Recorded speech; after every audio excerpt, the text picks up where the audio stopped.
Hi, everybody. Thanks for joining us, wherever you are. Just before we get started with Dominic, we just want to kind of do a little bit of housekeeping. No harassment, no private messaging people inappropriate things, no Zoom bombing. You'll be kicked out. If anyone, we've never had that happen to us, but we always like to just kind of say it just in case. So on the off chance anyone's sending you messages, you can message Nicole or I, and we'll just kick them out. But that being said, welcome, Dominic. Thank you for joining us today. Tell us a little bit about yourself. I know I'm sure I see some familiar faces, and I'm sure you recognize some of the faces, but no, none of them. No, none of them. Yeah, none of those mugs, right? But yeah, just tell us a little bit about yourself. Okay, so thanks everybody for joining us, whether it's in the morning or afternoon or evening as it is here. My name's Dom Lavery. I am currently concept artist in the film and entertainment industry, have been for 26 years now. I've done a bit of directing back in early 2000s, maybe talk about that a little bit later on. But before film, I was a trained illustrator, did portraits, animals. I did a great big painting of a chicken to go in a manor house once. That was a very interesting job.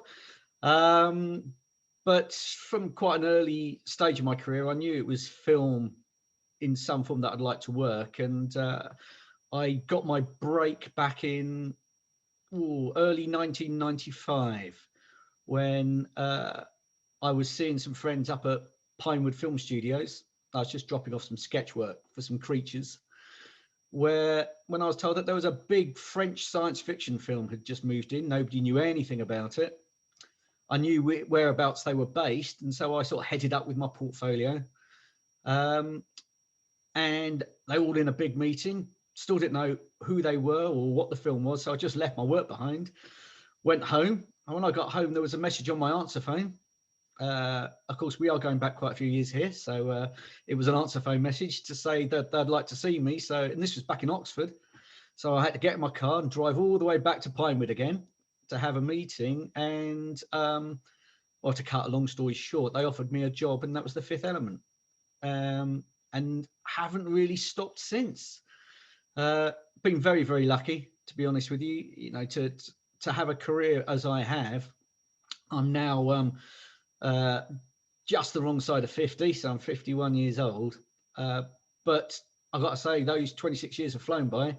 But most of the time I've enjoyed myself. It hasn't been easy at times. It's not the easiest job in the world.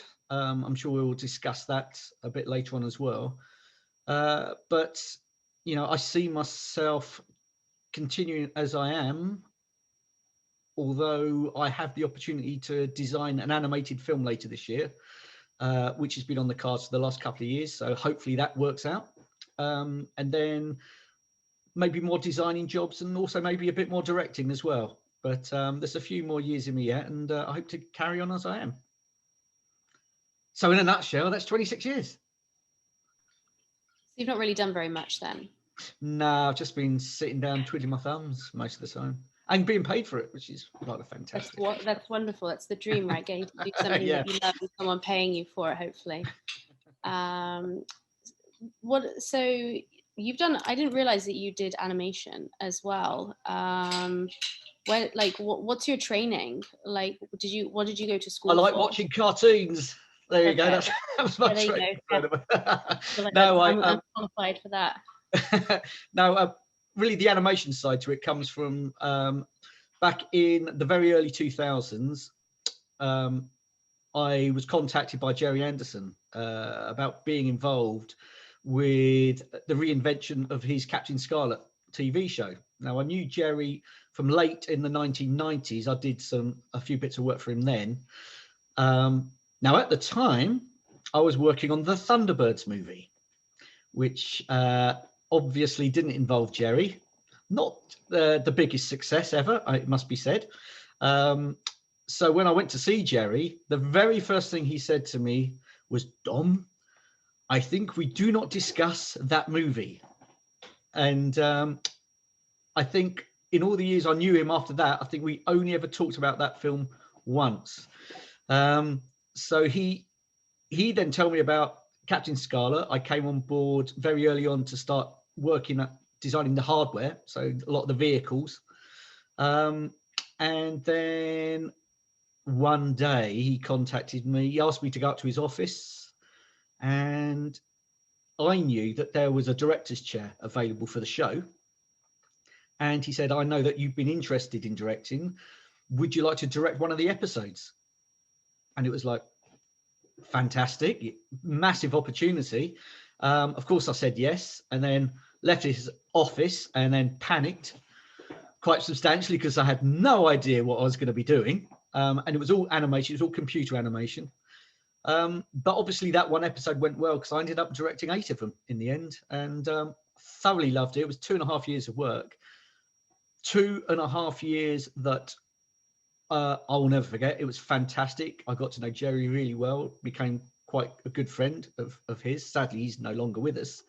But I learned so much working on that show, not just from Jerry, but by all the other people I got to know, not from directing points of view, but also from editing, from motion capture, to the script, to doing all the voices. I was involved in recording all the voices, so all the voice actors as well.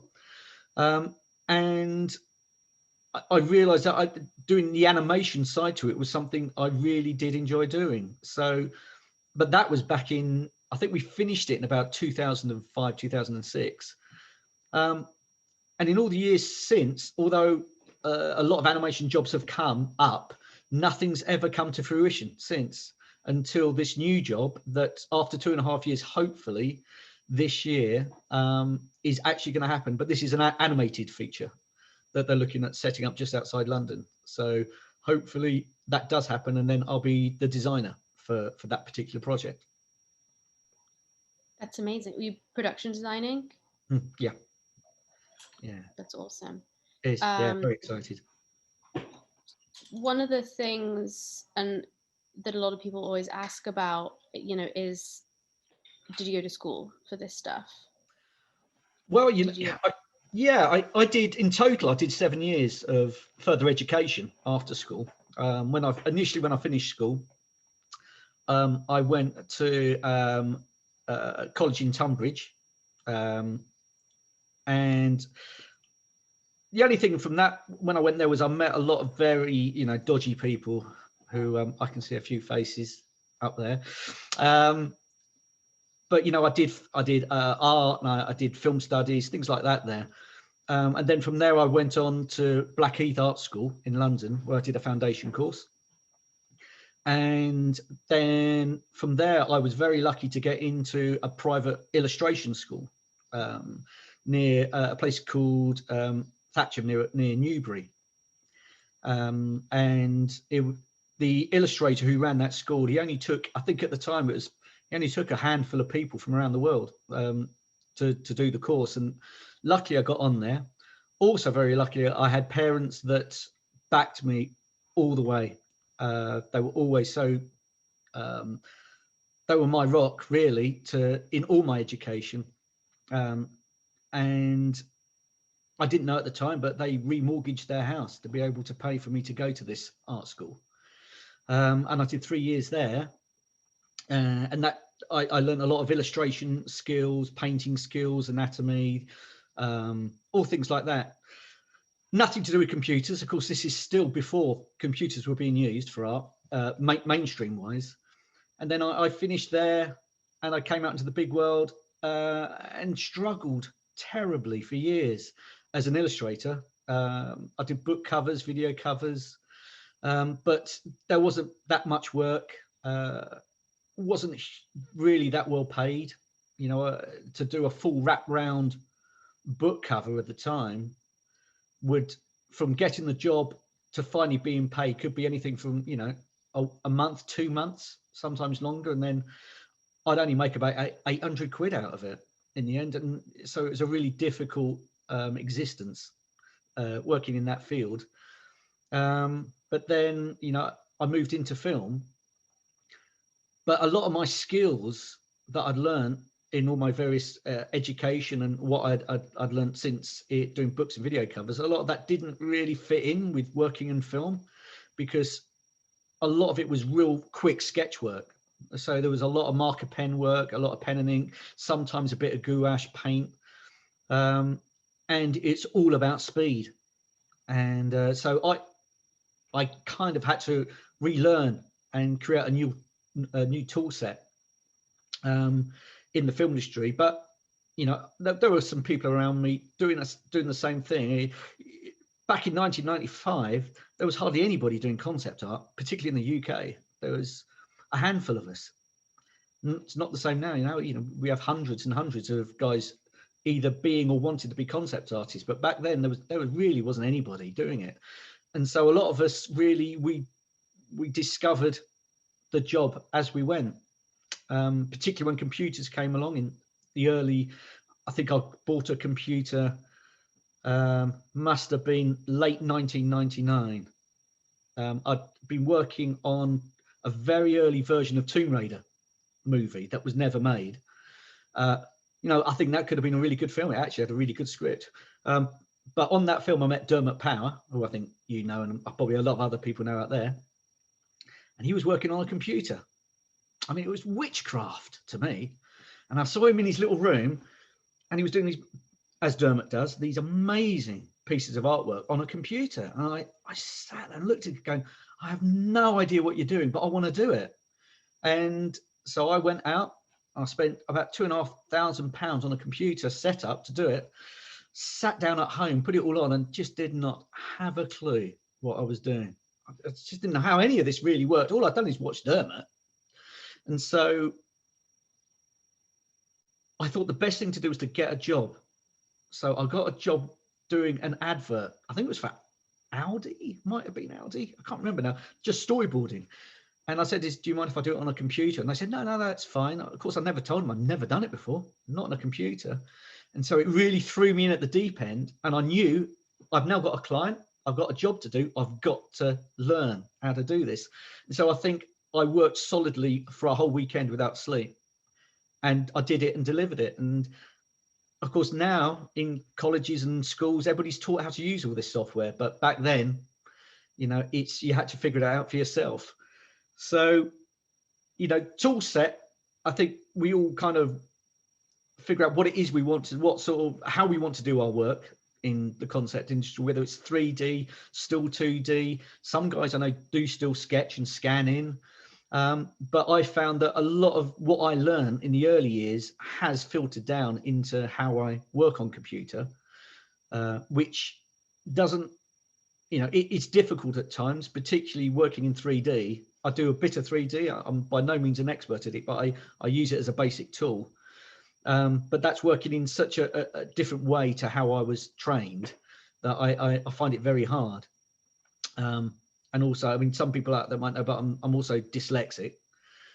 So that's been challenging at times, particularly with learning software and understanding and staying in my head. Usually it's like one ear out the other. And with 3D particularly, it's such a complicated thing to learn that I think, if rewinding slightly, I've always been successful as a concept artist because I've always worked in different fields. I've never concentrated on one aspect of concept art. I've kind of done whatever's been thrown at me. So I think if I'd specialized in 3D, or if I'd just specialized in doing character or creatures, I think I'd do it a lot better. But because I've done everything from props to environments to creatures to all sorts of stuff, that I'm always jumping around with my software. I never specifically are just using one particular kind of software. I think if I just specialized in 3D, I think I'd be a hell of a lot better at it.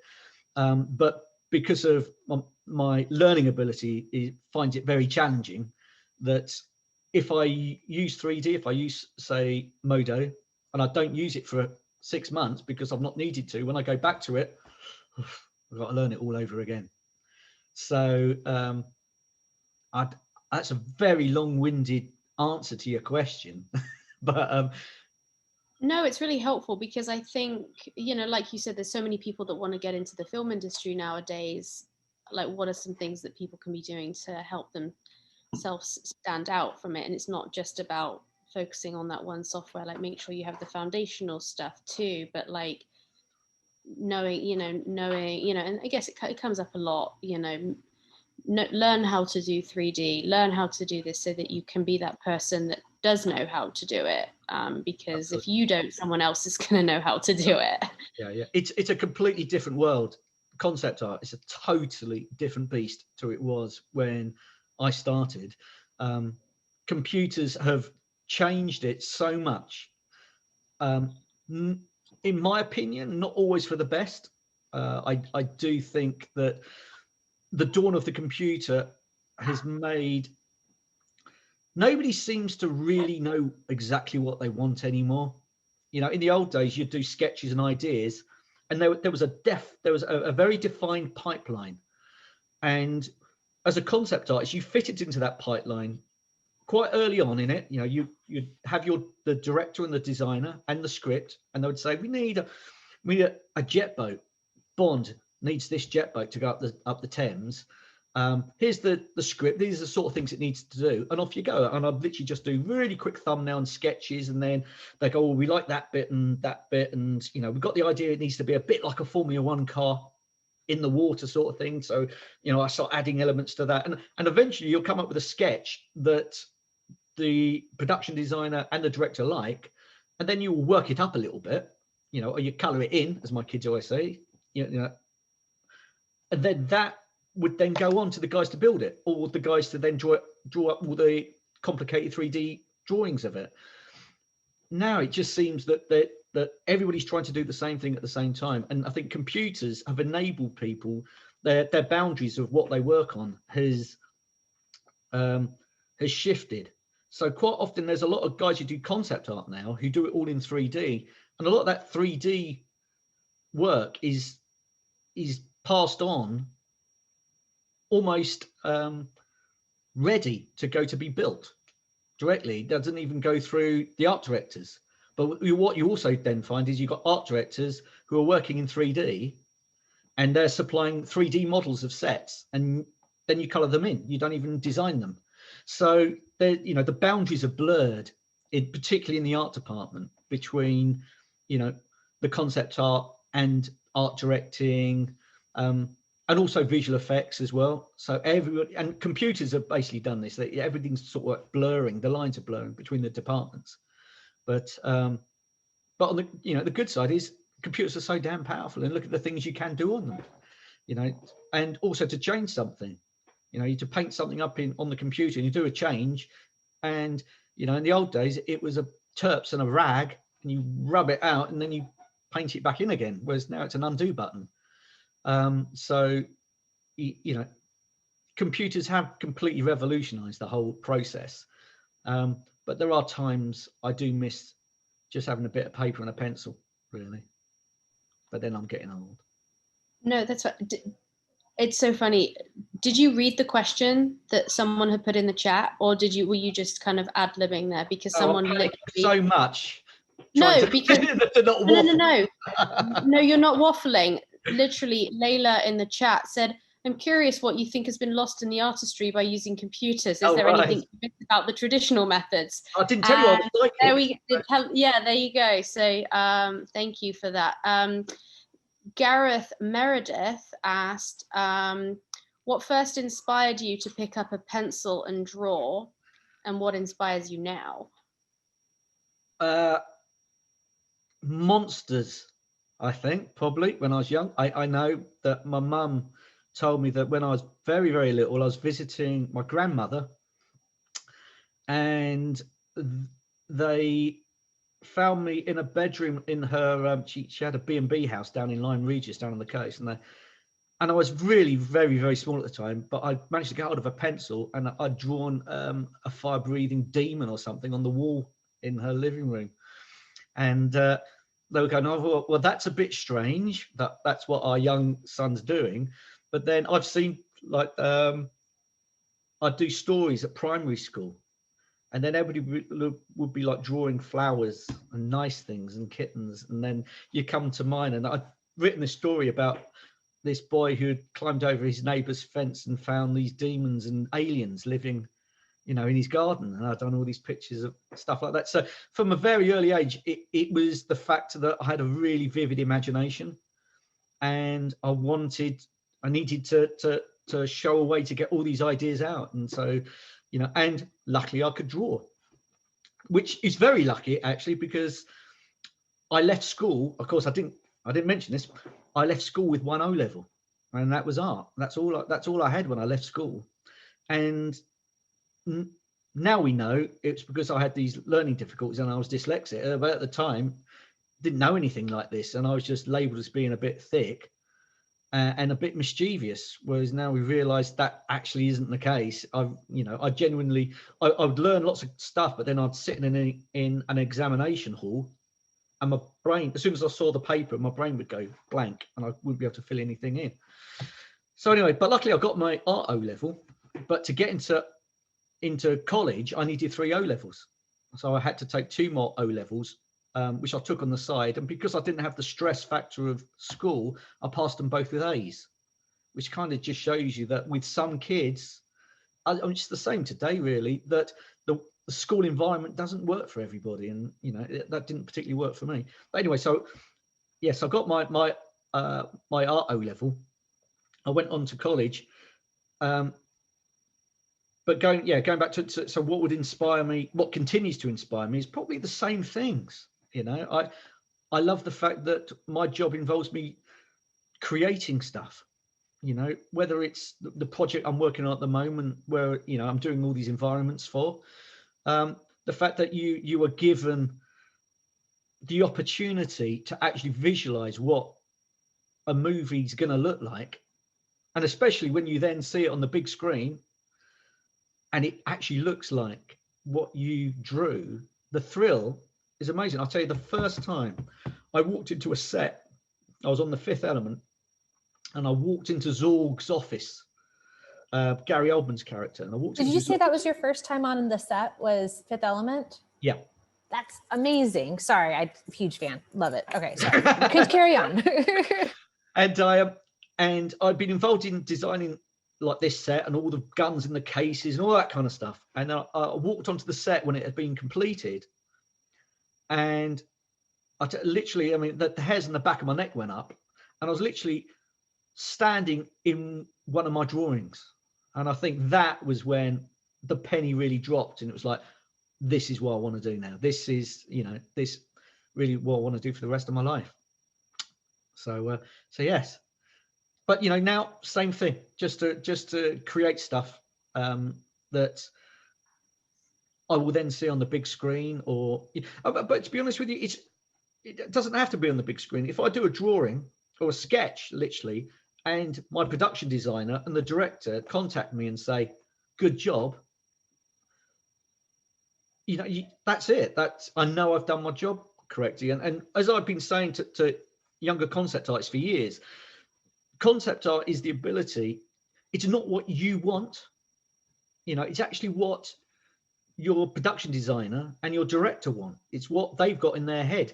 And you will do 5-10 ideas for something. 9 out of 10 times you can guarantee the one you like won't get chosen, but you have to get used to that. But when your bosses turn around to you and you say, that's what we want, then you've done a good job.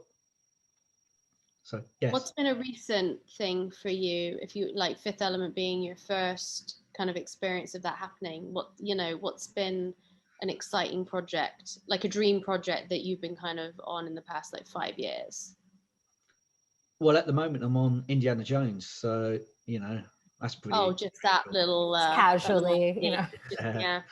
So, but I mean, like a real one, like a proper one, like proper film. Yeah. Proper. Something a little bit more exciting, please. Let me see. I'm joking. Yeah, no. Yeah. Jones, I know. amazing. Yeah. What do you? I know I know you can't talk about the specifics of Yes. the job, but like typically, you know, a lot of the stuff that you tend to do tends to be environments, at least the stuff that I have seen of your work online. Is that the case? Do you ever do character work, or are you predominantly? Yeah, I've done character work. Like I said, I've done a bit of everything really. I've done a fair bit of prop work and stuff. I think, you know, I'm probably more known for my environment work, to be honest with you. But I'm kind of a jack of all trades, but a master of none type person, you know. And I think that's why I've been so successful over the years, because I'm adaptable. You know, I can pretty much do whatever's thrown at me. I'd love to do more creature work. I'd love to do more of that kind of stuff. But, you know, when you've got creature artists, because like I said, there are so many concept artists now. When you've got guys who are, you know, so good at this one specific thing, then, you know, good luck to them. They're the guys who will get the work. But, you know, I've been doing some character work for this animated film on the side as well, you know, over the last couple of years. But I'm kind of working for myself on that, so that's kind of cool. But, you know, yeah, I think I will try my hardest. Do you think it's important? Do you think it's important to have the ability to do that range? Because, you know, we hear both sides of the story. Like, I would say we hear more often people telling you to specialize. Like, I don't think that we hear a lot of people saying generalist. So I guess how do you feel about that? Well, okay, so of course, whatever I say is coming from how I specifically work and what I, you know, how I've worked for the last quarter of a century. I know things are different now because there are so many artists, and I think a lot of special effects houses and stuff, they have their guys that work on very specific things. In the art department on film, I've tend to have found that the more flexible you are, the more employable you are, because if you're working in an art department, on the whole, you are pretty much going to be moving from job to job, different aspects of the film. Unless the film is very strictly creature based and there's loads and loads of creatures to design, but quite often that's actually not done in the art department anymore anyway. That's visual effects do most of that, you know. And I know that you've got Jack, Mr. Dubman up there, who's you know, does some of the most amazing creature design work. And, you know, and a very good friend of mine is Rob Bliss, and, you know, and Dermot. And when you see what these guys can do, then you realize that, you know, they're the guys who get the job because they're so damn good at it, you know. But I'd like to do a little bit of that as well, please. Speaking of, Dermot just popped on. Did he? He's late. He's late, yeah. But what do you, so and I was talking to you about this just before we came on, like, we always do we've done a lot of these talks now with lots of different artists.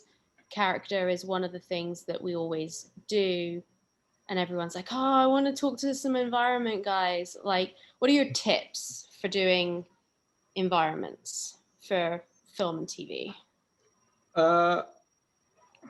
Okay, it's really important, environment wise, that you really understand the script. You know, read all the aspects of the script where this environment is involved, so you understand how this environment is going to be used, what's going to happen in this environment. You know, if it's if it's a big indoor set, you know, what's actually going to happen in this set, what do you need to incorporate in your design. Because at the end of the day, you could design this set, and if the director comes and sees it and he says, but you know what, how's the guy going to swing off the chandeliers when there aren't any? So you need to understand what the set needs, what are the components that you need to make the script work. So I would also say that you need to get your sketches and your quick sketching and ideas down as well, because doing a one-off finished piece of artwork just doesn't cut it really, because if it's wrong, you've just spent all this time doing a piece of artwork that's wrong. Whereas if you've got lots of ideas and you sketch things out, and you're the director and the designer are making points where to make the sketch work, when they're all happy with the sketches and the ideas, you can then work it up into your final piece of artwork. That's if you've got time to do it, because again, time is a big aspect of working, particularly in the art department. You really don't get much time at the end of the day to work these things up. So speed, and a lot of that comes from sketching. Again, sketches work up not just black and white but colors. I quite often start in black and white just to get the volume and get the feel right, but then quick color ones as well. And I know it's difficult when a lot of what you see online, particularly on concept art websites, are these beautiful finished pieces of artwork, and quite often you just don't have the time to do that on film. You don't get the time to work things up to that level, not in the art department anyway, because you will spend a couple of days on a piece of artwork, and you're being contacted to say, we've got the meeting coming up with the director this evening, is it ready, have you got it done, because we've got these other things we need you to move on to. So I think that I hope that kind of starts to answer your question.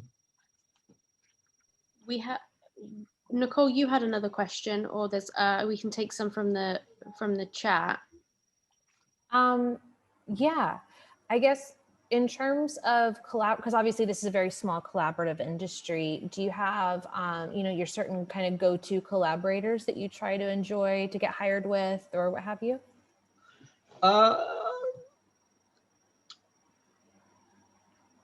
Not really. I mean, I've always loved working with, like I said, I loved working with Jerry Anderson, or for the years that I knew him. I really enjoyed that. But in the art department, things change. I work with production designer Gavin Bouquet, and I worked with him on and off for years, and we always had a great time working together.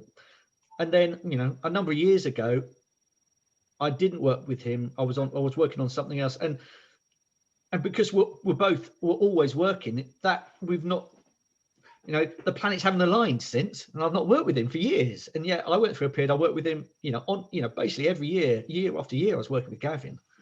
But we're still in touch and everything. It's not that we fell out or anything like that. But there's,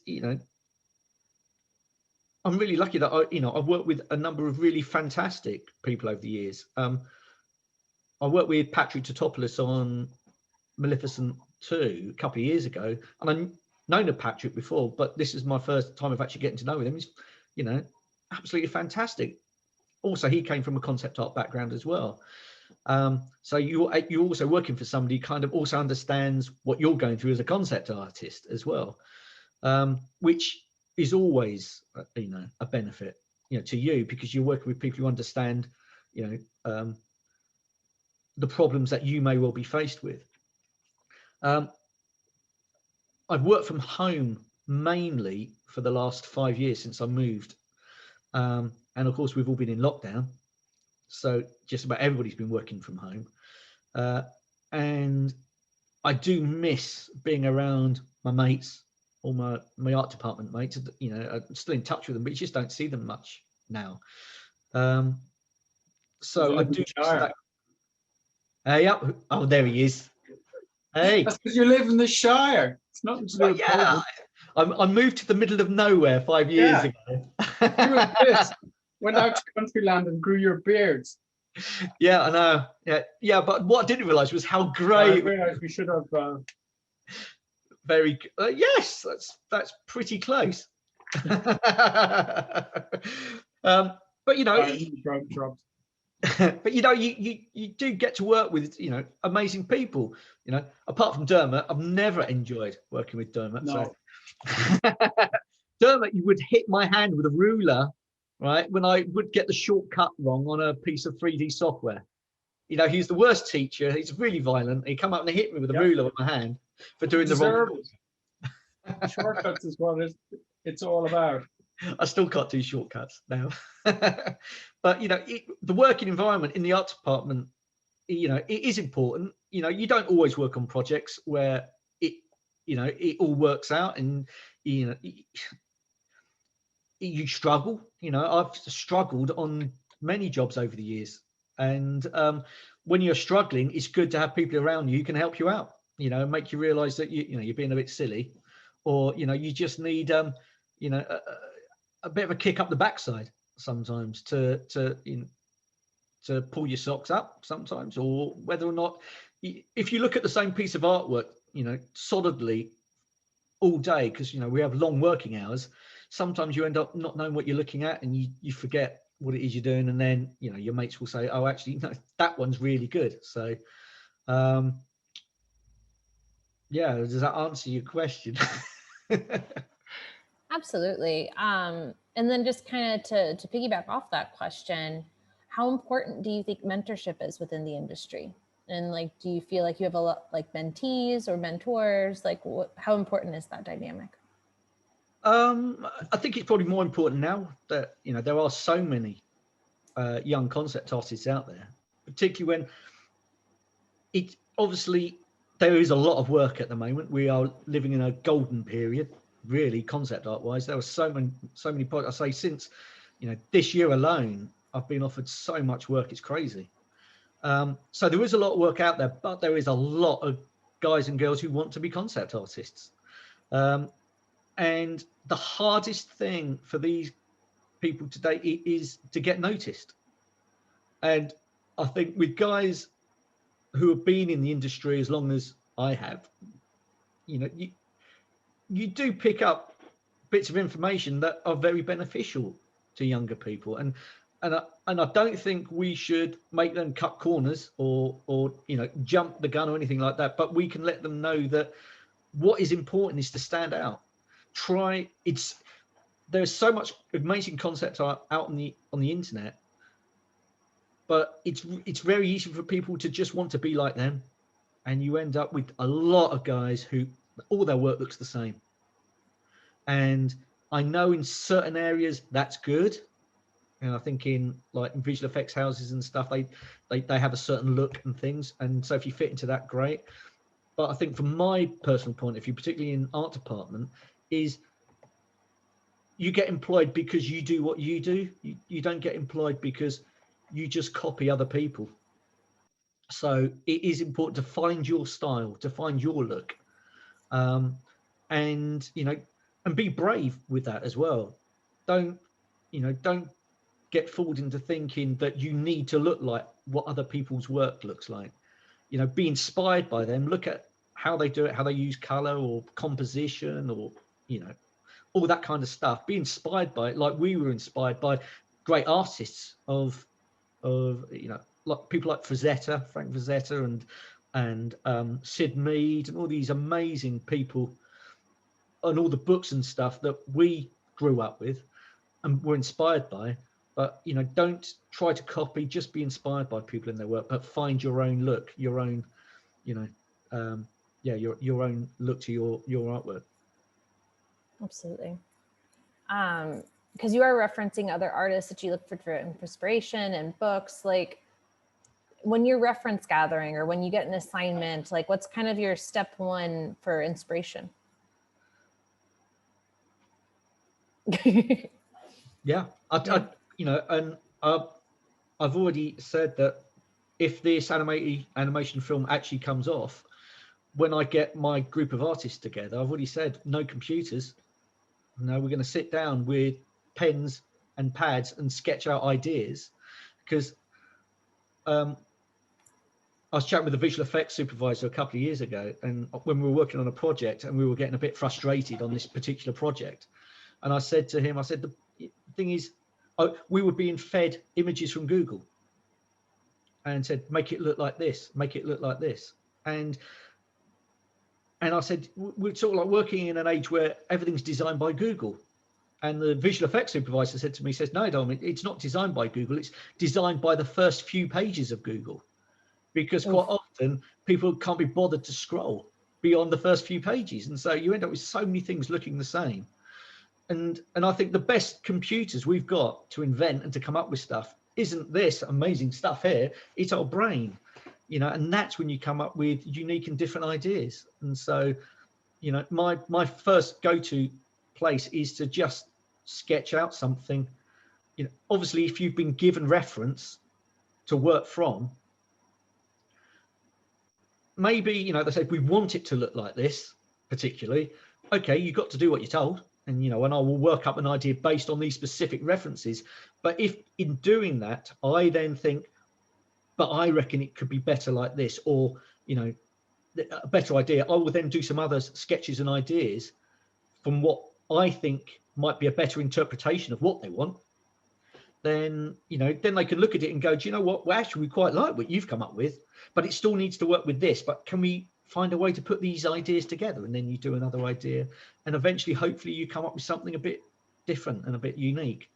But it is harder as the years go on in film. You know, a lot of films do have that same kind of look about them, which I think TV's like being more adventurous, really, now. Well, but the stakes are not as quote unquote high now. I mean, obviously everything is merging, right? But I agree with you. It does seem like traditional is traditional. With that, I'm talking about films. Gareth had a question in the chat. Is there a specific film that you wish you could have worked on, and why? Well, my favorite all-time film is Blade Runner. So, you know, initially I did think I'd love to have worked on the sequel, but then, you know, I would you then enjoy watching it as much, because I've got such a love for the original Blade Runner. I've got to say, I'm not actually that big a fan of the sequel. I think it's got some great bits in it, but as a whole, I don't think it, you know, it doesn't. I don't have the same feelings for the sequel as I do. But actually, I'll tell you a funny example is if you think about Game of Thrones. I turned down working on Game of Thrones so many times, and it was purely because I didn't want to spoil it, because I loved watching it, and I enjoyed watching the show so much that I was willing to turn down working on it. And a lot of people say, but you know, you love it, or you'd want to work on it. Well, it's actually no, actually, I enjoy watching it so much. I don't want to spoil it for me. Up until the last 2 seasons. Yeah, Game of Thrones is one of those I rewatch every 6 months or so. It's just like, it's like a nice, beautiful masterpiece. It's interesting. It's almost like having the sausage be made, because then all of a sudden emotions are attached to it that you don't want to be to something you love. So going back to what you said previously about like young artists and what they can do in terms of if they're looking too much like someone else, how do you feel about like fundamentals? Like how important like are fundamentals to a young artist? I think they're still very relevant, actually. I think, yeah, you know, that's the, you know, it's the basic structure of doing art. You know, whether you're doing it on paper or, you know, on a computer or whatever. I think the basic knowledge, I think, is important. We you know, we do see artists that just purely work in 3D, and you know, you give them a pencil and a piece of paper, and they really struggle. And I think no matter how good they are at 3D, I think it's a shame when they do struggle on paper, because there's an element there that's missing. You know, that's a out of the armory for an artist. I think that the fundamental ability to be able to draw, I think, is really important. You know, even sometimes, you know, you'll be working on something on the computer, even if you're working in 3D and it's rendering and stuff. I always have a sketch pad next to me. You know, because I may be thinking about another job that I need to do, like, you know, after this particular visual, that they've asked me to work on something else, even if it's, you know, I was working on a project a few months ago and I was doing a big environment, and they'd also asked me to design some masks, it's like creature-y type masks for it. And so whilst the computer's rendering, you know, I'm sitting there and I'm sketching out ideas on this note, on this piece of paper, you know, for these masks. And so when I sent through the render, I also sent through a photo. I took a quick photo of this sketchbook and I sent it to the designer and said, look, these are some ideas for the masks. So I'm kind of keeping them happy, because they can see that I'm also developing out future ideas for the project, even when I'm, you know, I'm rendering something out. So yeah, sketching and ideas, I think, is really important. Yeah. And then when you're talking about artists standing out and trying to define different ways to do that, how relevant is social media and self-promotion to standing out? I'm not the best person to answer that question because I'm terrible. So it's only just over a year and a bit ago that I actually went on Instagram, so I left that a bit late. But you know, I think probably the younger guys are probably best to answer that question because they understand it more than me. But what I can tell you is that it's a massive portfolio to have your work out there on social media, let's say on Instagram.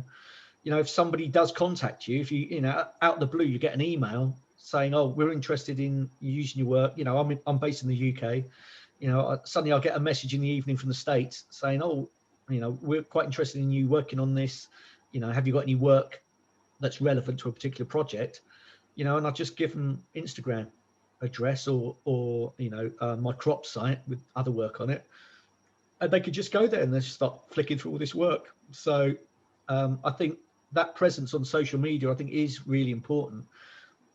As for things like being relevant on Instagram, and you know, when I mean relevant, I mean using it a lot and having a really big following.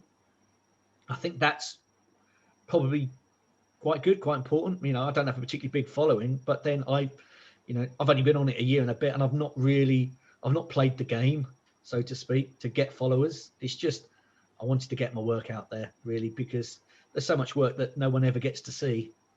Absolutely. That you think, you know, fans of certain films or projects, you know, would like to see the design and how things might have looked. So that's really why I use it. But I do think that, you know, it is relevant for younger people wanting to be noticed. But just remember that it's not the amount of followers you have. At the end of the day, it's your basic ability. If you want to work in the industry, if you want to work in film, if you want to work in, you know, computer games, it's your basic ability as a concept artist that is what is important. So don't get too carried away by having, you know, a gazillion followers all thinking you're God, if at the end of the day, you know, you're not actually able to do the goods for the project. You know, speed, you know, that is one of the most important things, sketching out ideas and having that ability. And that actually plays into our next question from Curtis. Curtis wants to know, what's the longest time you've been allowed to work on a piece for a film? And I guess, is there an average, and what's your longest? Well, I mean, that's actually quite difficult to answer in that, you know, usually, say if I was sketching out an idea, say for an environment, because we were talking about environments earlier, I'd do black and white sketches. I mean, quite detailed black and white sketches, because I want them to know what it is they're actually looking at. I don't want it to be too surreal. But, you know, I would do maybe 4 a day environments. And then painting them up, I suppose maybe a couple of days to do a whole environment. But then what you're also doing is you're also coming back to that environment. Quite often you have to redo it. They change it, script changes, you know, camera direction changes. You know, you'll be working on this particular scene and you've done all the visuals from this angle and it's all been great. And then you get up one morning, you go down and they'll say, yeah, we really like it and everything, but they're now going to shoot it from the other side. And so you got to redo it all again from the other side. And so you do it all again. And then they'll say, yeah, but now what we're going to do is, because of the script, we need to be able this to happen. And so you're constantly going back and redoing it over and over again. So, you know, I'd say a finished color visual, a day to 2 days.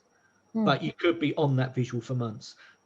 I've been on a number of films where the very first thing I work on will be a particular set or an element of the film, and I'll be on that film for X amount of months, so maybe 4, 5, 6 months.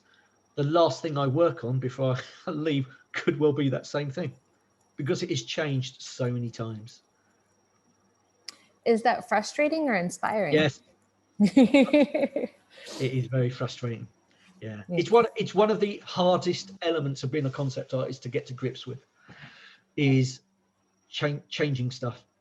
And like I said earlier, you can guarantee that what you like won't be chosen, or you'll be asked to change something you like, and you'll be asked to change it for script reasons or for direction or whatever, and you don't like it. You think it's spoiling your piece of artwork, but like I said, you're not doing it for you, and you have to. It's such a hard thing sometimes to deal with. I have seen artists over the years who have come into the industry, and that's the one thing they can't get to grips with, is being told, no, that's wrong, do it again. But it's what we do as concept artists. We do things over and over again, unless we're Dermot, because Dermot gets it right first time every time. Absolutely.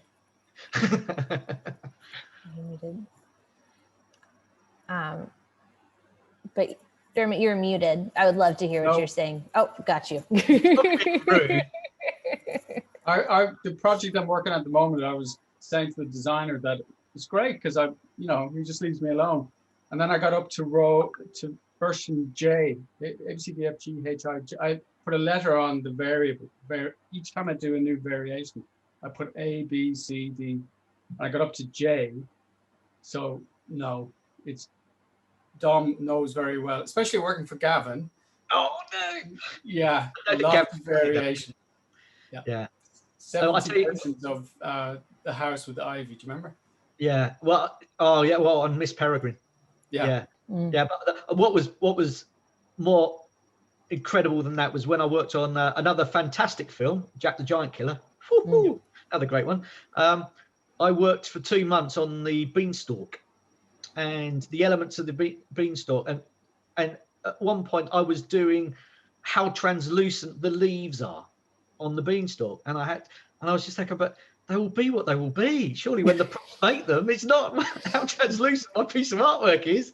But I do so many different versions of how many leaves, the density of the leaves in certain areas, and and you'll do, I don't know, I'd go through the alphabet twice, I think, for all the bits I did for the but Gavin's a particular designer. He likes options. Yes, options. Yes, very much so. He asked me to print out the house. Do you remember? And he was like, "Have you not done that yet?" And I'm like, "There's 70 versions of variation of color of window, amount of ivy." Yep. Yeah. But you suffer that more than I have, so yeah. Yeah, but and I think part of that is the fact that I've always been known as working very quick. It's something I've tried to adjust. The older I've got is to slow down a bit. I don't have to work so fast. But one of the reasons I got a lot of work, particularly when I was a bit younger, was the fact I did work really quickly, and they got a lot out of me. I think I would have had a much longer contract actually if I hadn't worked so fast on a number of these films. But no, it's the changes. It's doing things over and over again. I think, I don't know whether Dermot agrees, but I think that's probably the hardest bit really in being a concept artist. What, revisions? Yeah, doing it, having to do it over and over again. Yeah, it's just boring. It can be. Yeah. A little soul stealing, because you're like, I already designed it how I thought it should be. Yeah. Well, yeah, particularly if the last version you did, look, great example, the Nevers. Okay, so I was working on the Nevers, and I've been sort of like posting on my Instagram page all the different versions of the spaceship that I did for it, and it looks cool on screen. Yeah, well, yeah, but it doesn't look like anything like what I did. And I didn't know this. I didn't know this, right? So I've been doing all these versions, and I've been, I know it's come out in the States, so it's still not come over here in the UK. Yeah, we haven't got it yet. And also, I missed. They did do a premiere for it for all the guys working on it, but they sent it to the wrong email address, so I never got the invite. So I never got to see the first episode. So it's not out over here. So I've been posting all these sketches and stuff for the big spaceship, thinking, well, I know that this is, I've done this big thing for it. And then I found out that actually it ended up not looking like anything like what I did. So that was a bit of a kick in the ghoulies. But again, at the end of the day, it's, you're not the guy in charge. You're the guy coming up with as a lot of people say, you do the pretty pictures. which is a bit We more. show them what they don't want, though. That's what it is. Yes. Oh, yes, that's very true. Yeah. No, and that plays into Jose's question. First of all, he loves your art for Wonder Woman. And then he also wants to know, like, because obviously you're working on all different types of scale of projects, right? Major studios, smaller, serial. How much of your job is politics? How are you able to navigate that as an artist? Well, I navigate that by now living in the middle of nowhere. So I don't know. Even over email, right? There's still feelings, yeah. No, as a concept artist, you really try not to get too involved in the politics, although quite often it's very difficult not to. And also, we're all different. Some of us just like to just not get involved. We just want to sit there and do our job and stuff. And other guys do get more involved in the politics, and good luck to them, and they will voice their. Yeah, I've done a bit more of that over the years. When I was younger, I really didn't go there at all. Dermot's taught me how to voice my concerns. He's very good at it. But it is really difficult to bite your tongue sometimes with the politics side to it. When I was directing with Jerry, Jerry was fantastic. One of the best things he ever taught me was how to deal with politics and things like that. And he says, you're as a director, you're going to have to deal with all these different aspects that you've never dreamt of when you were being a concept artist or art directing the vehicles and stuff. There's so many more things. And so I kind of learned a lot from Jerry from that point of view. But production designing, I think there's going to be a whole new wave that I'm going to have to deal with when I'm working on this animated film as a production designer. So I think maybe in a few years' time we'll have another meeting and I can I'll tell you how all that went. Yeah. But there is a lot of politics. Do you enjoy the big studio projects though? Or do you prefer is there, because that's. And obviously we know politically you love it all, right? Yes, I do. Right, yeah. but there's it's a different speed of working on a production where there's 15-20 people in the art department versus a couple of folks that are working directly with the director. Is there those are completely different, they're completely different types of working environments. What do you prefer? Lower budget. No, definitely I'd say lower budget is you are more involved. You feel that you've got a bigger, your voice is being heard more on smaller projects. And also sometimes, from a personal point of view, smaller projects you feel more valued because there's not that many people working on it, and you feel that your work's more important. You do get a bit drowned on the really big features, but then if you're working in an art department and you're working for a designer that that really does value what you're doing, then you still feel involved. But I think over the years I probably enjoyed more working on mid-budget feature type work, but that's a budget that doesn't exist anymore. It's either small budget or mega budget. The mid-budget type films not really around anymore. I think maybe there is a bit of that now in TV, but films like when I worked on Event Horizon and films like that. Such a good movie. That would be a mid-budget film, and it's still a big film, but it's not like the really big, ridiculously expensive movie stuff where there's a gazillion people all trying to do the same thing at the same time, because that is very frustrating. In modern movie making, is you start on a film and you always feel like everybody's trying to do the same thing at the same time, which can get very frustrating. Yeah, I guess it's just important to be able to. I think it was Dermot and Rob that had mentioned something similar. And Rob actually just joined us. Oh, hello, Rob. Yeah. Just talking about anyone that wants to work in the industry that's so fixated on, I want to work on this big budget movie, or I want to work on for this film studio, just trying to have just always talking about like, don't think that a smaller project is beneath you, because that can be a great like stepping stone, good learning environment. You know, actually you'll probably spread your wings more on a smaller budget than on a bigger budget, you know, because you'll be asked to do probably a wider range of jobs. Before I was working on India, I was working on another project, which I can't talk about at all, but it's a TV project. And when I was phoned about working on it, it was like, oh yeah, this is just, you know, another one of those projects you go, yes, I will really want to work on that. Even though it's, you know, it's going to be, you know, it will be big news when it comes out. It was being made small budget wise, you know, the art department's not that big. They haven't got a huge budget to do it. Fantastic production designer on it. And I so enjoyed working on it. And one of the reasons I really enjoyed working on that was what I did. You really felt that everything you did was really valued for it. And I think it's because it was a smaller budget. And I wasn't really left to work things up much. It wasn't about coming up with really big finished environment paintings and stuff. It was, you know, I'd do these sketches and work these sketches up, and then I'd just do a quick color, you know, color them in a little bit. And that's all they really wanted. And you would do that, and, you know, they were really warmly received. And I do think part of that is budget related, you know, and also there's not a huge amount of people working on it as well. There's not a huge amount of concept artists working on it. So they haven't got like tons and tons of work to get through. So, yeah, I'd say, yeah, smaller budget, you can learn so much as an artist. You can, you know, you can grow and spread your wings more, I'd say, doing smaller budget work.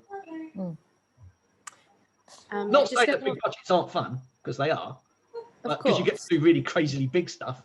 But, you know, art department wise, that's getting less and less, that amount of work, because more of that is now going to visual effects.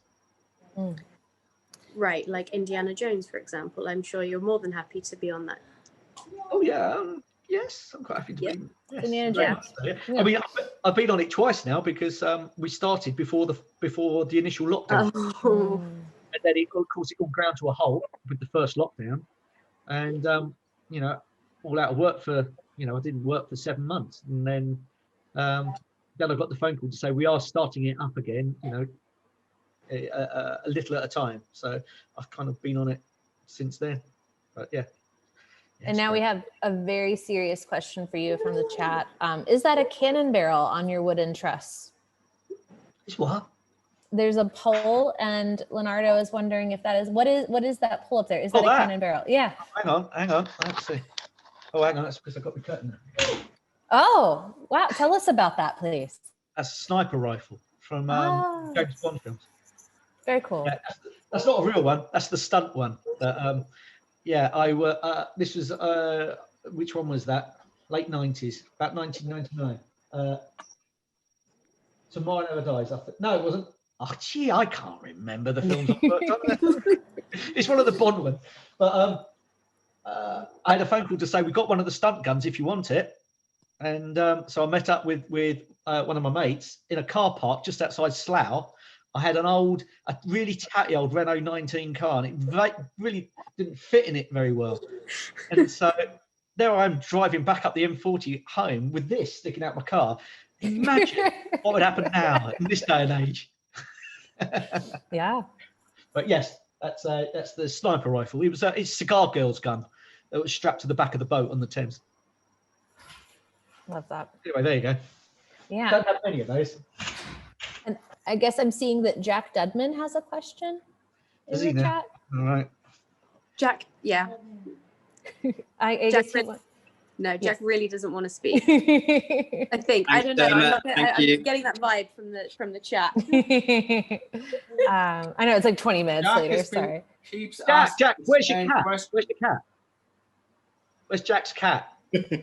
Dom, Jack wants to know where you get your ideas from. I copy what he does most of the time. By the way, that blank room down there is Rob Bliss, but he seems to have I think he's just a ghostly presence. Is he? That's about right, isn't Yeah. it? Was that a serious question? Or were you just... No, I don't think it was. There was just a lot of Dermot set me up. and Sarah, are you there, Sarah? Could you unmute for us if so? So Sarah had some questions. I didn't know if you wanted to just ask directly. Not interested in that, but if you'd like to unmute to clarify.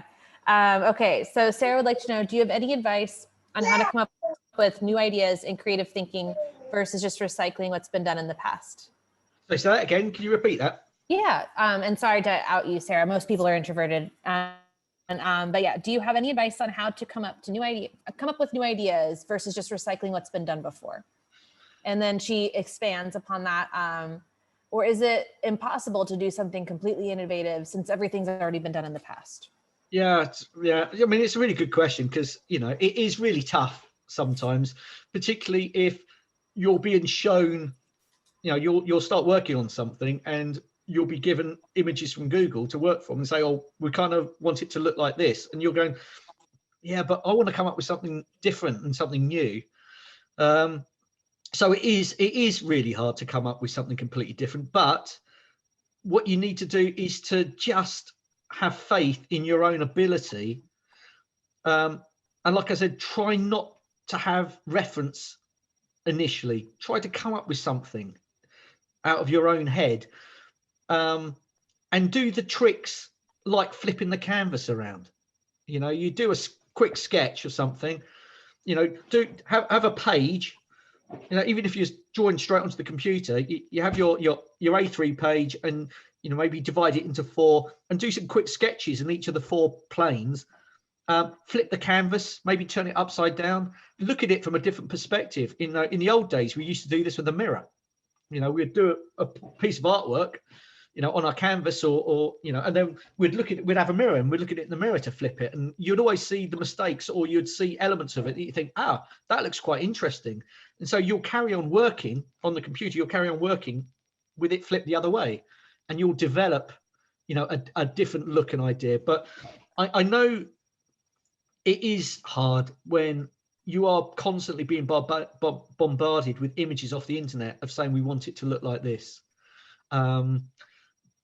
But sometimes, like I said, you just have faith in yourself as a designer to come up with something that that you can show to your client, as well as the other stuff that is close to what they've asked for, which is you're kind of, you know, rehashing the same old thing, but have your ideas as well and give them as well, because you never know, they may look at your ideas and go, never seen anything like that, that's really great, can we develop it? So I think it's having faith in yourself.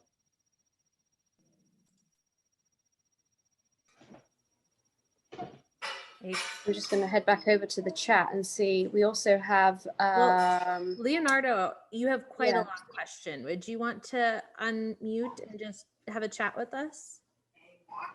Are you going to reject me too? That's okay if you do, but Leonardo. All right, we're just gonna go for it. All right, this is a long question with multiple parts. Oh, he's connecting. Perfect. Awesome. Always love when more people want to talk. It's connecting to audio. It's still thinking about it. Oh, rejection is definitely part of art. Hey, Leonardo, are you there? that was Luis though. Right. Let's just get All right, I'm gonna just get on with it. That's okay.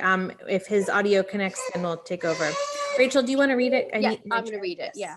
So it's kind of a multi-step question. He says, for those people that want to develop or try to develop some concept for kind of low to medium budget films, how should they act? I guess I'm a little confused about, I just want to, Leonardo, if you could just kind of clarify what you mean by that.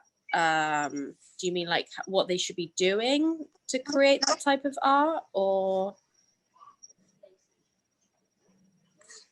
I mean, Dominic, does that question make sense to you? Oh, hang on, here we go. Yeah, for those people that want to develop or try to develop some concept for low, medium budget films, how should they act? It says Like behave. Like what are some best practices with like soft skills? Like what soft skills do you need? I mean, it is just showing your ideas. Get your ideas down, sketch them out. Like I said, it's not about doing one big pretty picture. It's about showing, at the end of the day, as a concept artist, you're a designer. You're not an illustrator at the end of the day. You're a designer. You come up with ideas. So, if you've been asked to, or even if it's your own project, come up with, a few pages of ideas for what this element can look like.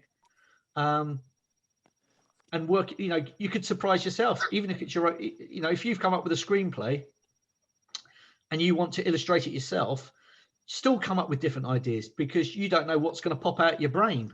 If you just do the one idea, you're not letting your brain explore and come up with stuff, with ideas. You want to stretch your brain's capacity to come up with designs. And so yeah, it is your sketching and ideas ability that is probably most important. I don't know if that answers it. I think that works. Yeah, I mean, he was just kind of talking about like how to find good scripts. I mean, I guess trying to find how to put yourself out there so that you can kind of get work on those mid-level budget films, even though, like you said, that they're not as they're not as around these days. Well, I don't know if Dermot or Jack have got some ideas for this as well. I mean, what do you reckon, Dermot, about getting your name out there? Got to unmute my audio. Getting your name out there. Yeah, no. If you it's much easier these days with Instagram, isn't it? Yeah, I mean, when I was starting out, it was literally walking around with my portfolio. I saw, countless art departments, countless, production designers, studios up in London, and I went so many places. And it was only eventually when I was at Pinewood, I was in the right place at the right time. And I think there is a certain amount of luck getting discovered, but then that luck comes from you putting yourself out there. I think, like Dermot said, social media, I think, is important. But also, Dom, we're often being asked. We're always busy, and we're very happy if we've got somebody to recommend. Yeah, that's it. Yeah, exactly. And when people are good enough, you don't have to. It's the thing about concept artists. You can see in people's portfolio very quickly that they're able to do it. Yeah. And if they can do it, then give them the job. We'd be very happy to recommend people very often. Do you guys ever find people that you've just kind of stumbled across on like Instagram or on the internet, or is it still very much a kind of a who industry? No, Instagram. Sorry I don't know about you, Dom, but every day I'm shocked at the talent on Instagram. I'm like, oh my God, who are these people? Amazing. They're really like, it keeps you in check because, it's obviously very experienced people, but there's people coming through. They're very good. So. Do you think that location is an issue anymore? Pre-COVID or even because of the pandemic? Like, because there's a whole world of people out there that are doing amazing art, but like there's so many people that are not based in LA or they're not based in London. I mean, Dominic, you obviously now live in the country, but at some point you were in London, you were kind of right around where the hub of everything was. Do you think starting out in your career that's important for you to be in those locations? I don't know if you're from London originally, but no, I've never actually lived in London. Even earlier in my career, I basically lived around Oxford area, but I made sure that I was always available to drive to work. I never created a barrier to say that, you know, I can't work on this because I'm too far away. You know, I was on the, you know, the Pinewood side of London, so getting to Right. Pinewood from Oxford was, you know, was fine. That's a 50-minute drive. It's absolutely fine. But sometimes you'd have to work on studios on the other side of London, and you got to go around the M25. And suddenly, it's like when I worked on Miss Peregrine with Dermot. You know, sometimes it's like a 2.5 hour journey because you're stuck in so much traffic. And so on top of a long day, you're sometimes spending 4 or 5 hours sitting in traffic as well. So you've got to really love your job to be putting up with that. So, you know, I think you do, you know, in those days, it was more important to be available. But I've got to say, if one thing's come out of lockdown, it's the fact that as concept artists, we don't need to be in studios. You know, like I said, I moved up here 5 years ago, and I did a little bit of work in the studio to start with. After I moved up here, I did a bit of work on Terminator and Aladdin. But I said to myself, one of the reasons I've moved out here is because I want to work from home. And so I then was brave enough to turn around and say, look, I've got a computer. I now have even in the middle of nowhere, I've now got super fast broadband. Whoa, that's strange. You know, I just had to convince, you know, the guys I've worked with for years that I can do the job just as well, if not better, at home. And I kind of proved that, you know, when I first moved up here. And I think with lockdown, it's made it even more solid with people that, you know, we guys, you know, we can work from home. So it's a shame because I do miss my mates. So, but, you know, we can still get together now and then, hopefully, once all this is over. Is there any job that you would ever like move back somewhere? Like if they were like, okay, we need to have you in Pinewood or wherever, like, well, I don't know whereabouts you're located now, but well, this design job, I will have to be in the studio. They're going to be building a new studio for it, west side of London. So I'll be staying down during the week and then coming home again for the weekend. But, you know, it's something that I know that, you know, for my career, it's something I need to do. So, you know, I'll do it. I'm curious where everyone. Oh, Jack Dudman raised his hand. What do you want to say? Hi, Dom. Hey, hi, Jack. Hi. I just wanted to, what you were just saying about the working remotely thing, it's been very interesting with lockdown.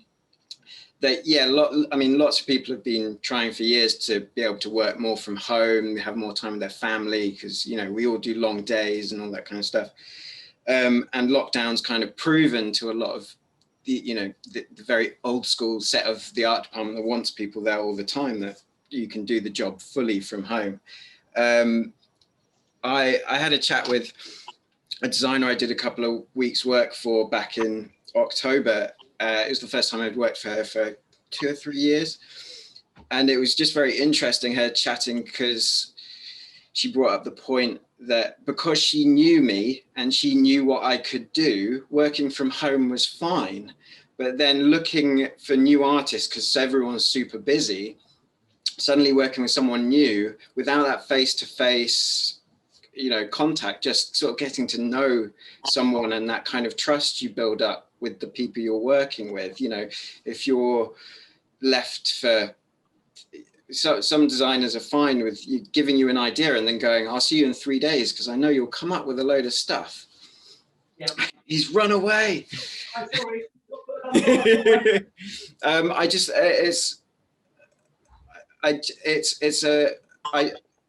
I mean, we all work in, all the departments work so in pre-production, where it's such a kind of, I don't know what I'm saying now,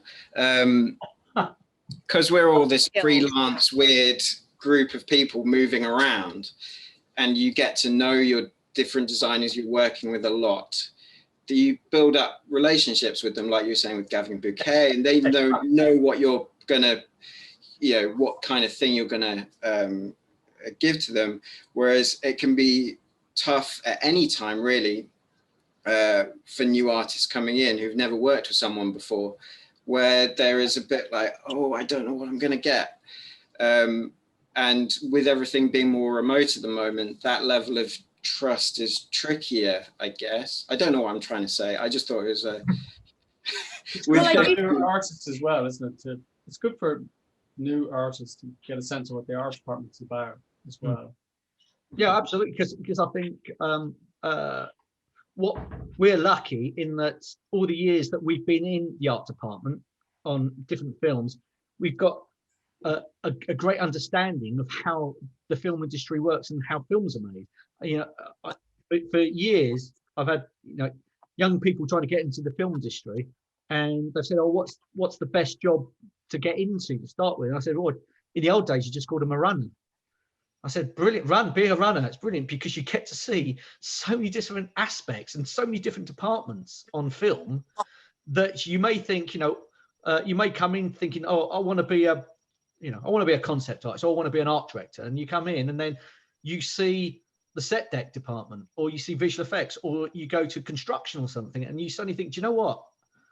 This is what I want to do in film." But working at home and not being that involved, obviously you're not going to be open to all those experiences. So like Jack said, I don't really know what I'm saying now. I think one of the things, we're all trying to find the silver lining of working at home and being like, oh, it's great, we're still able to be as productive as we were if we were in person. But the reality of it is that in-person connection, getting to know people, knowing people's personalities, knowing that you can rely on that person, a lot of that is lost by not being in person. Those kind of casual conversations that you might just kind of have in the hallway on the way to the bathroom, or at lunch in the canteen, or whatever. Like, a lot of that interaction you can't get over Zoom. Absolutely. And I think what, again, going on what you were just saying, it is important, even though you're working from home, to stay in contact with the art department, with your production designer, or if you are working with a particular art director, staying in contact, particularly with the production designer, is really important, because they don't see you there. And if they've not heard from you from a day, you start getting slightly panicky emails from them saying, so what have you done today? And you just say, man, I've been at my computer since 7 a.m. and I've not stopped all day. And you want to know what I've been up to. And you've got to keep them updated. With working with Lucasfilm, everything's done on the Atris, their own server. And so, constantly putting stuff on the server for them to look at, because, it's not, with a huge production, it isn't just, the designer, it's the producers, the director, all these other people that need to be kept happy as well. And so they need to know that all these ideas and stuff are coming in. So, yeah. Can I offer up an alternative to that, Dom? Hey, look at him, he's getting long hair. Yeah. I'm slowly morphing into you. Yeah, that's what happens when you move to the country. Yeah. I want to offer up an alternative to what you said. I won't work for somebody unless they are okay with me being left alone from Monday to Friday, and then I just post the work off on Friday evening. The thought of having to post work off daily or even every other day, I don't think I would be able to do the job now. That's where I've settled into. I think over time, it's a good idea to settle into a routine that can suit you. Do you know what I mean? Yeah, but I think the other thing, Rob, is the fact that you are very known specifically for what you do. Well,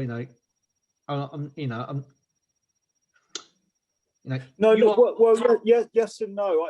I think that these things are negotiable, though. I mean, look, if two jobs come in at the same time, and often there are a couple of jobs maybe that like buses, they arrive at once, and one of them is, and you have the conversation with them, look, I just think I'll do better work for you if I'm allowed just to do my thing and send it to you later in the week.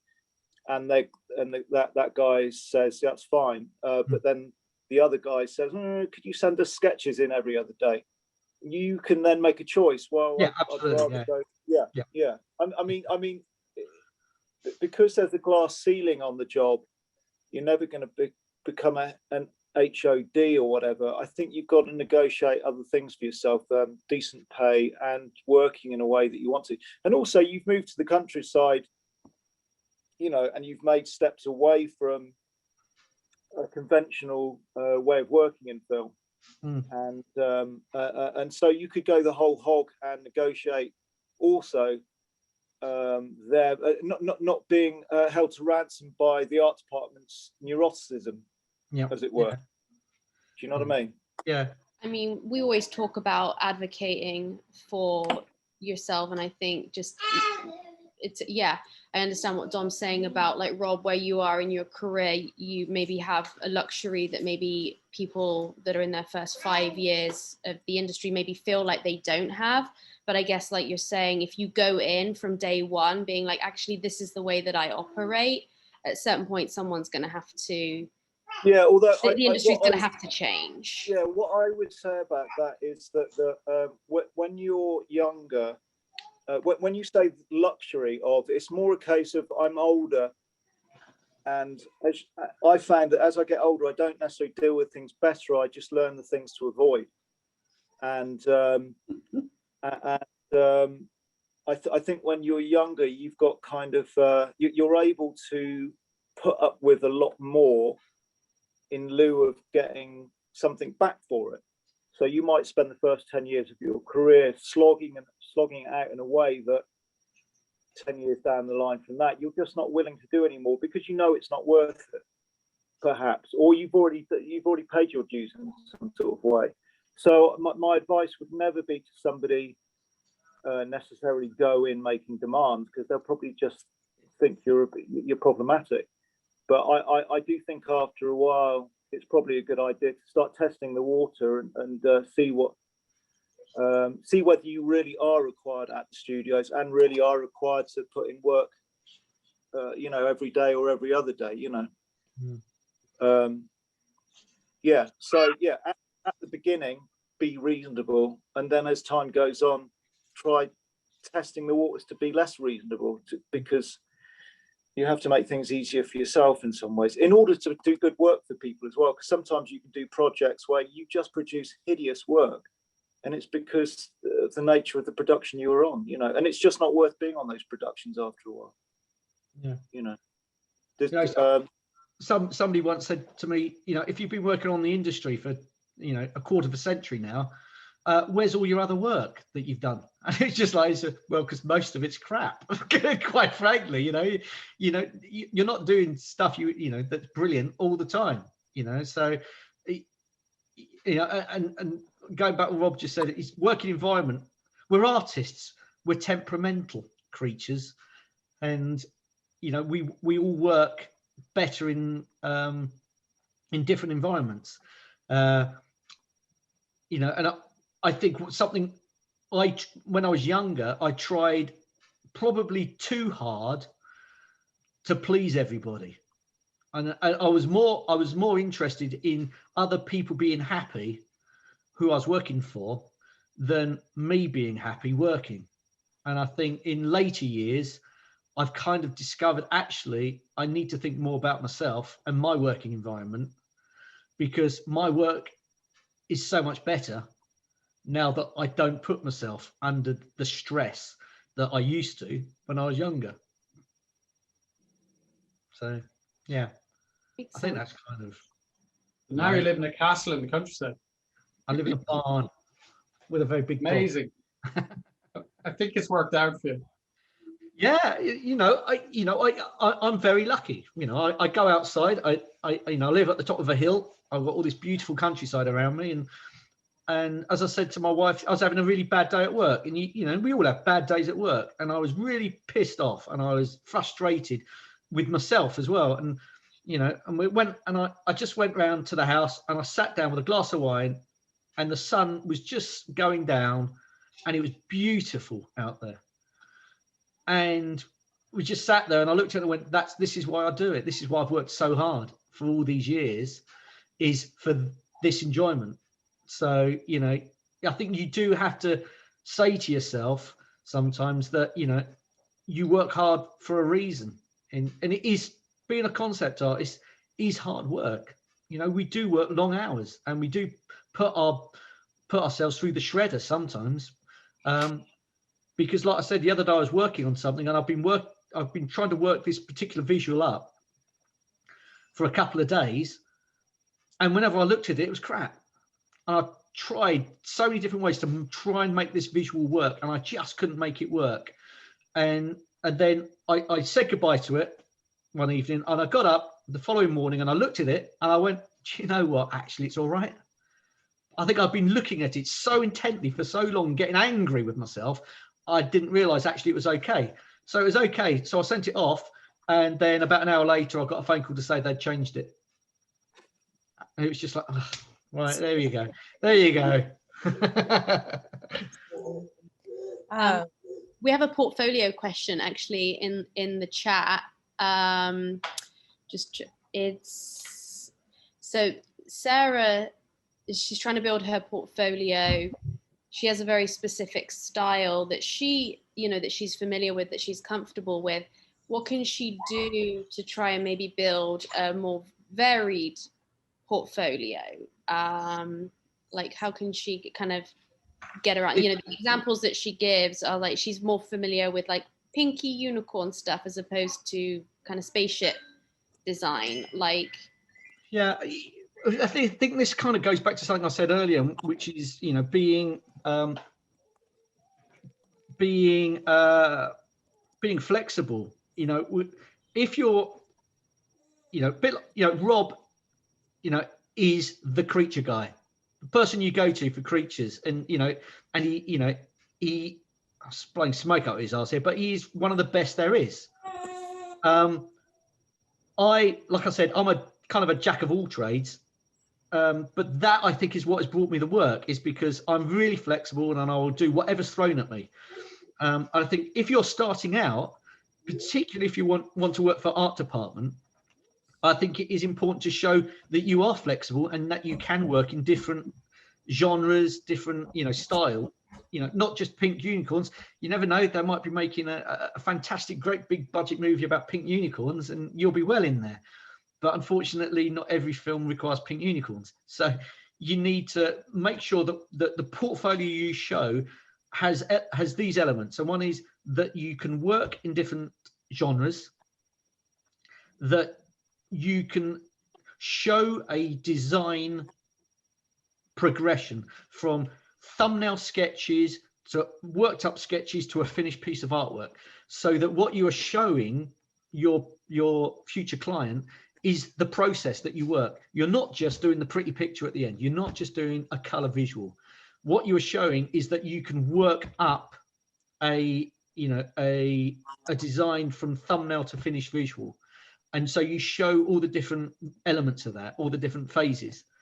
And I know that's difficult when you're trying to create your own portfolio and you're doing what you want to do. So maybe you get somebody, you know, a member of your family or a friend, to give you a brief. And you then work that brief up. And so you have progression. You're working to a client's brief, not just your own. Dom, give her a brief. Give her a brief.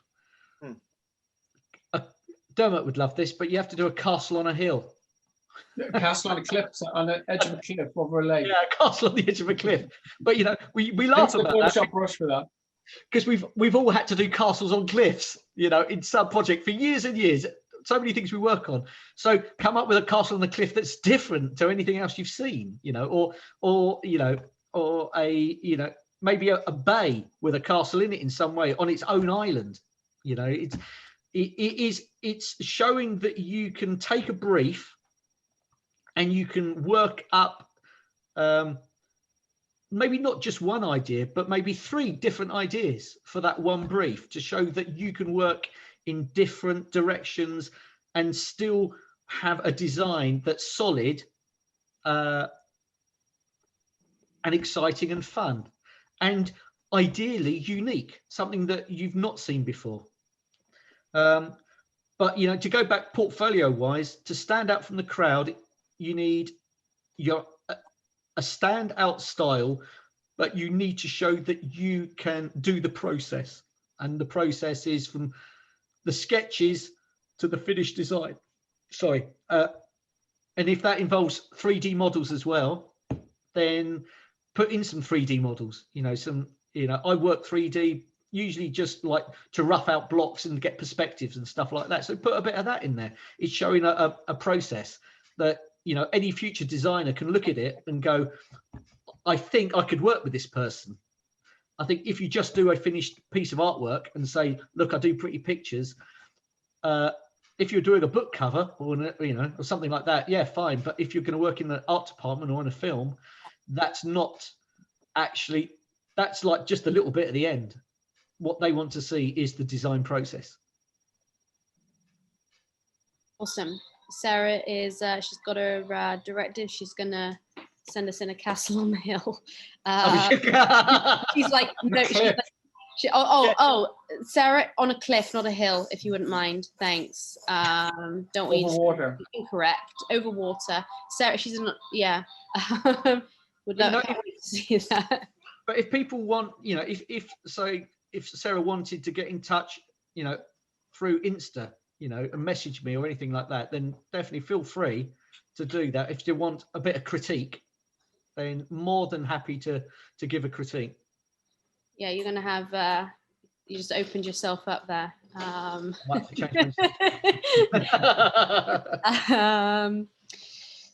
Curtis, you had your hand raised earlier. Did you want to unmute and ask a question? I am. Hi, how's it going? You were just talking about a runner position as a potential first job in the industry. I was just wondering what kind of responsibilities a runner would entail. Well, I don't know what they're called now. I think that's, I don't know where the other guys now. I think they're called production assistants over here now. Yeah. Basically, in the art department, what the runner would have been was they're a bit of the dog's body, in that they do a little bit of everything. So quite often they've just come out of film school or college or somewhere, and it's their first stage in getting into the art department, and their job would be to, you know, there's the crappy jobs of doing cups of coffee and stuff for people, but also they'll be involved in occasionally if there's a drawing that needs to be drawn up, or maybe a bit of concept art.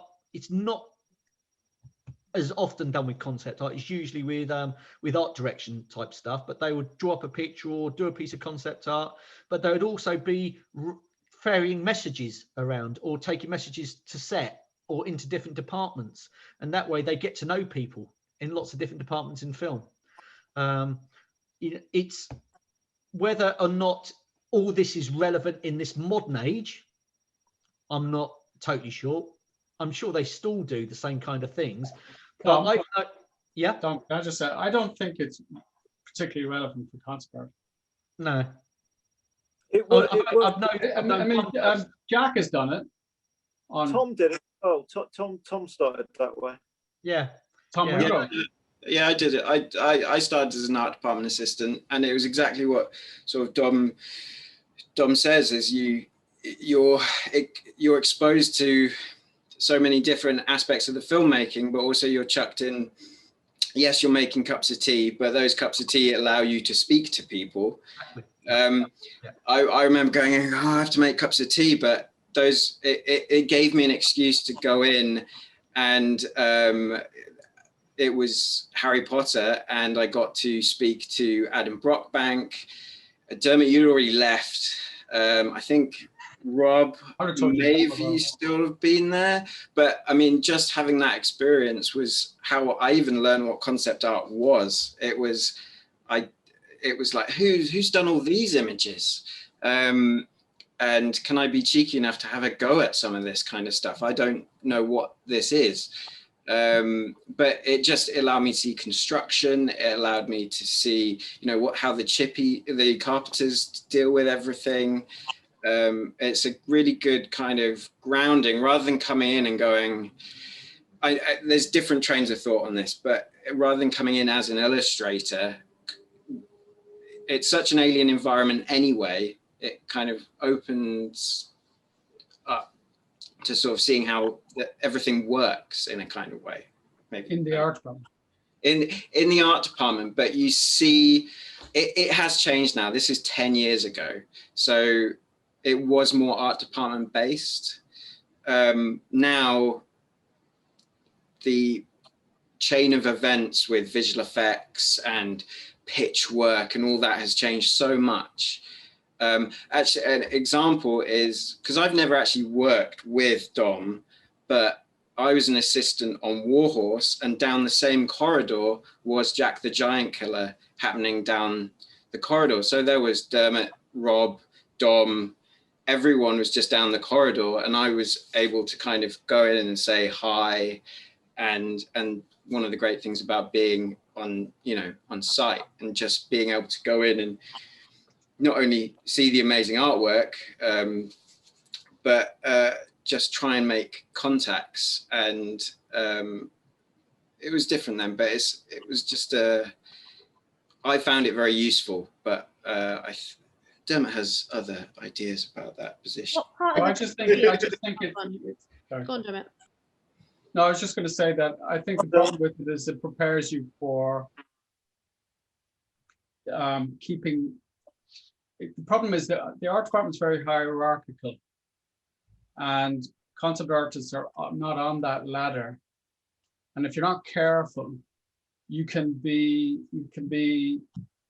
trying to see where you fit in a hierarchy that we don't belong in. I do agree with Jack that it's a great way of learning how the industry works.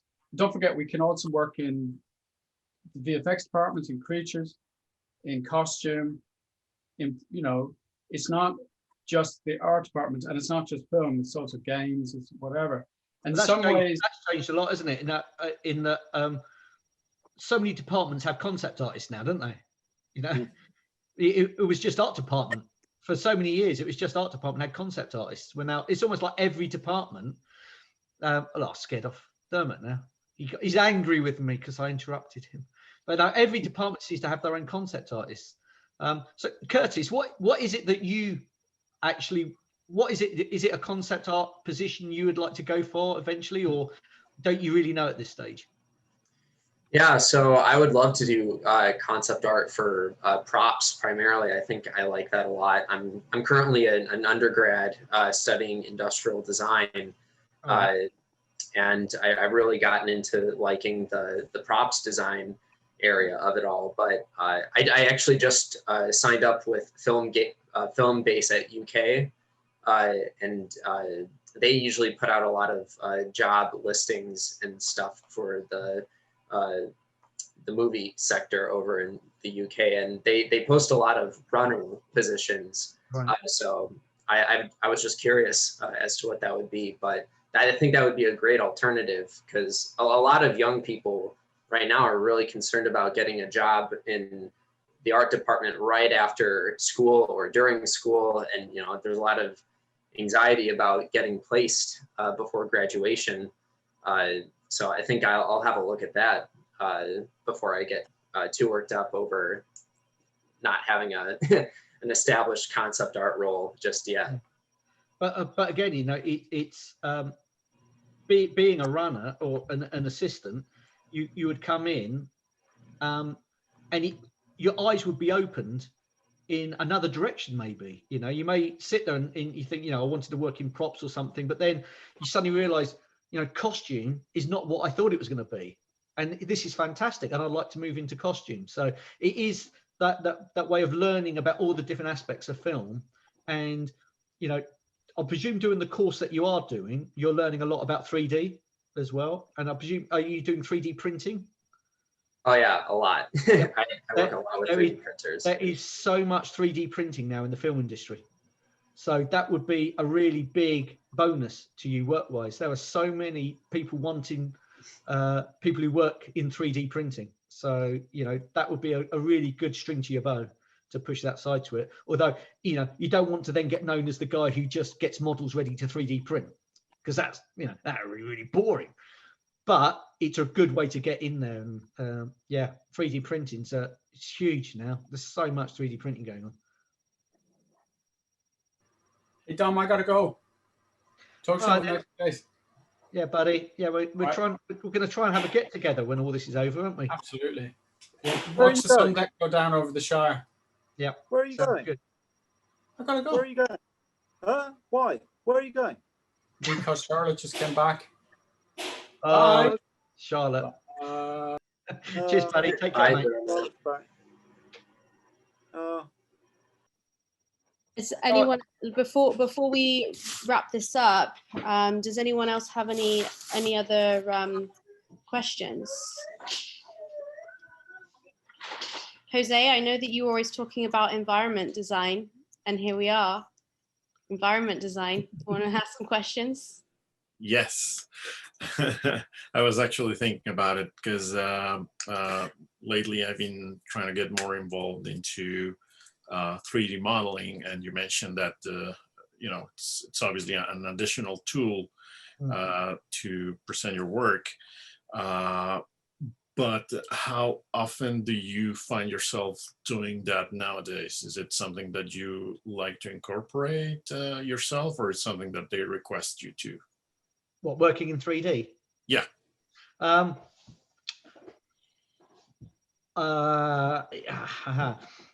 I would love to do more in 3D myself. I just don't. Like I said earlier, I do struggle with 3D. I am lucky in that the basic 3D I use is enough for me to get by. I would like to do better 3D work. I am asked sometimes whether, I could, my 3D models are taken over by VFX or an art director or whatever. So I then have to go back and redo my 3D model sometimes. So better knowledge would be needed. 3D is getting bigger and bigger. There are more and more people doing 3D. What software do you particularly use? I just started learning Blender back in October. I find it very, very useful. Right. Okay. Cool. The only thing I would say is a lot of people use SketchUp. Yeah. Which I'm familiar with SketchUp too. Yeah. Yeah. SketchUp's a very useful tool, but the one thing I would say to people who want to use it and go into the art department is quite often SketchUp is a real pain in the arse in a pipeline, because it is what it is. It's a sketch in 3D. It's really that the models really don't work very well in a pipeline, and sometimes I'm sent SketchUp models to work from, and they just load like crap into other 3D programs and stuff. And so I would say if you're sort of like in the way of learning 3D, I'd kind of go to proper 3D models, programs. Learning 3D is a really good like string to your bow. Because we are working more and more in 3D. Again, it depends on the sort of environment you're doing. If it's architectural, of course, 3D is a big help, because you're able to understand your volume, and also you can work to a scale much easier. If they're told, for example, if you're designing, say, a throne room for a castle, and I'd be contacted to say, we're putting it onto this stage at Pinewood, a certain A stage, B stage, and you'll be given a layout. So they'll say, it's got to fit in this area, maybe the whole stage if you're lucky, but quite often it's a section of the stage. So you're given a volume to work to. So at least if you're working up a 3D model, it's going to fit into that space. But if you're working on a more natural environment, quite often, it is easier and better to just traditional, as I'd find it anyway, just to draw it, paint it traditionally. But of course, when you just draw and paint, what's going to happen, and that is they're going to say, "Oh, we love it. Can you do it from this angle?" And it's like, "Oh no, that's a real pain," because you don't have a 3D model to work from. You've got to, I've had this on a number of things recently.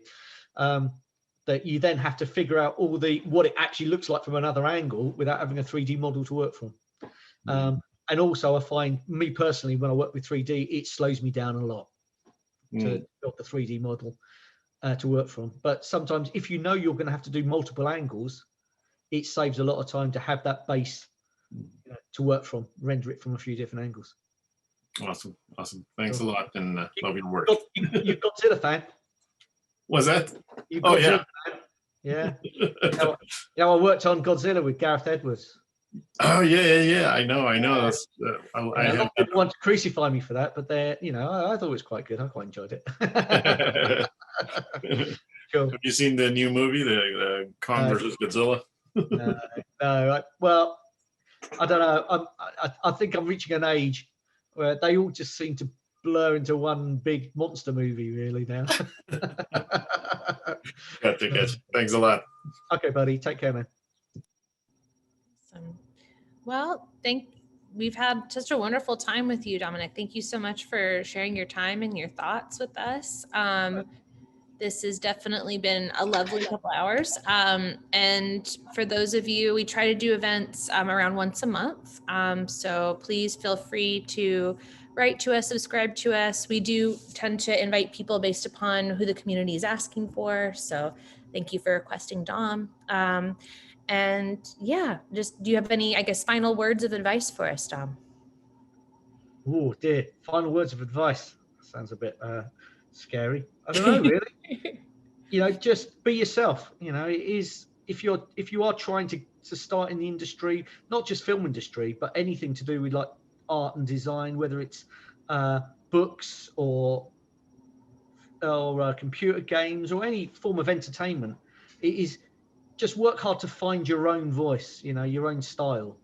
Be inspired by all the great artists throughout history, and look at how they resolve problems and be inspired by that. But ultimately, try not to copy what everybody else does. Find your own, your own style.